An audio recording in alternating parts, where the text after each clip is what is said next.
ध्यान, करुणा और ज्ञान के प्रतीक भगवान गौतम बुद्ध का जीवन अद्भुत और प्रेरणादायक है। उनके जीवन की अनेक कहानियां हमें जीवन के गहन रहस्यों को समझने और सही मार्ग पर चलने की प्रेरणा देती है। ऐसी ही एक कहानी है जो आकर्षण के नियम के सिद्धांत को स्पष्ट करती है।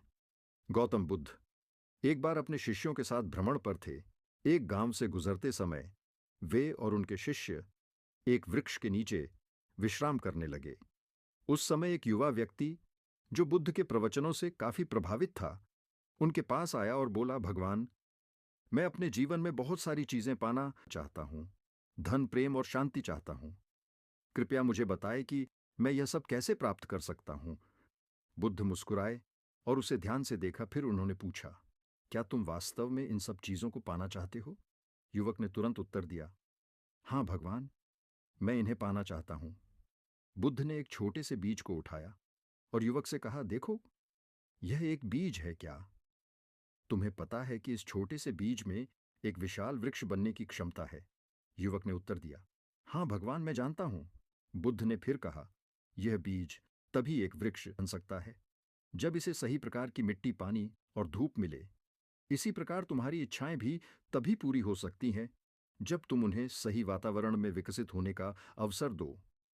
युवक ने थोड़ा संदेहपूर्वक पूछा, भगवान, इसका क्या मतलब है? बुद्ध ने समझाते हुए कहा, आकर्षण का नियम यही है कि तुम जो सोचते हो, जो मानते हो और जो महसूस करते हो, वही तुम्हारे जीवन में आकर्षित होता है। यदि तुम सकारात्मक विचारों के साथ अपने लक्ष्यों पर ध्यान केंद्रित करते हो, तो वे तुम्हारे जीवन में प्रकट होंगे। लेकिन यदि तुम संदेह, भय और नकारात्मकता से घिरे रहते, तो तुम वही अनुभव करोगे। बुद्ध ने अपनी बात को स्पष्ट करने के लिए एक उदाहरण दिया। उन्होंने कहा, मान लो एक किसान अपने खेत में अच्छे बीज बोता है और उसकी ठीक से देखभाल करता है। उसे विश्वास होता है कि बीज अवश्य अंकुरित होंगे और अच्छी फसल देंगे। दूसरी ओर, यदि वही किसान बीज बोने के बाद उनकी देखभाल नहीं करता या यह सोचता है कि शायद फसल खराब हो जाएगी, तो उसके खेत में अच्छी फसल कैसे हो सकती है? युवक ने धीरे धीरे इस बात को समझा और पूछा, तो भगवान, मुझे क्या करना चाहिए? बुद्ध ने उत्तर दिया, सबसे पहले तुम्हें अपने मन को सकारात्मक विचारों से भरना होगा। तुम्हें यह विश्वास करना होगा कि तुम्हारी इच्छाएं पूरी होंगी। दूसरा, तुम्हें उन चीजों पर ध्यान केंद्रित करना होगा जो तुम्हारे लक्ष्य को पाने में मदद करें। और तीसरा, तुम्हें धैर्य रखना होगा और अपने प्रयासों को लगातार जारी रखना होगा। याद रखना, जैसे एक बीज को वृक्ष बनने में समय लगता है, वैसे ही तुम्हारी इच्छाओं को भी समय लगेगा। युवक ने बुद्ध की बातों को समझा और उन्हें प्रणाम कर अपने घर लौट गया। उसने बुद्ध की सलाह के अनुसार अपने जीवन में सकारात्मकता और विश्वास को जगह दी। धीरे धीरे उसने एक अनुभव किया कि उसकी इच्छाएं पूरी हो रही हैं और उसका जीवन सुखमय हो रहा है। इस कहानी से हमें यह सीखने को मिलता है कि आकर्षण का नियम हमारे विचारों, विश्वासों और भावनाओं पर निर्भर करता है। जो हम सोचते हैं, महसूस करते हैं और मानते हैं, वही हमारे जीवन में आकर्षित होता है।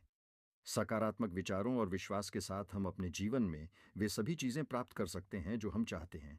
गौतम बुद्ध की यह कहानी हमें सिखाती है कि हमें अपने विचारों और भावनाओं को सकारात्मक बनाए रखना चाहिए, अपने लक्ष्यों पर ध्यान केंद्रित करना चाहिए और धैर्य रखना चाहिए। यही आकर्षण का नियम है और यही सफलता का रहस्य भी। बुद्ध के इन उपदेशों को अपने जीवन में अपनाकर हम केवल अपनी इच्छाओं को पूरा कर सकते हैं, बल्कि एक सुखी और संतोषजनक जीवन भी जी सकते हैं। बुद्ध के समय से लेकर आज तक उनके उपदेश और शिक्षाएं हमें प्रेरित करती रही हैं। आकर्षण का नियम एक ऐसा सिद्धांत है जिसे हम सभी अपने जीवन में लागू कर सकते हैं।